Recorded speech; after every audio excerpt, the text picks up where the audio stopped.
Hello everyone, welcome back to Mima Benz.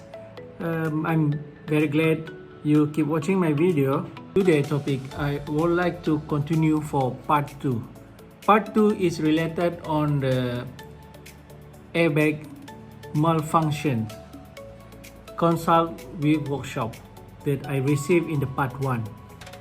First of all, in the part 1, I checking all the overall car, like checking the rear seats and checking the battery and all is in good condition, and I drive my car under the suns.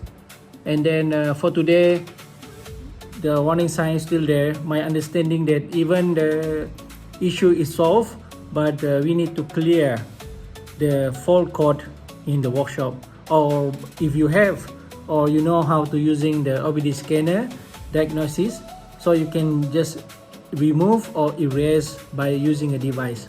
I went to the workshop to showing my situation, and then firstly the technician just quickly checking the car, and then quickly connecting the OBD scanner location, and then they just quickly checking, and then they found 3 malfunctions information or warning signs, and that we found that it's kind of the mostly all related on the front circuits, the front and the rear seats.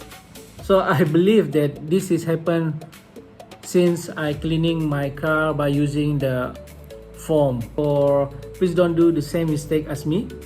Please aware by cleaning the seat by using any liquid foam, so it will be effect on the electronic circuit and sensor.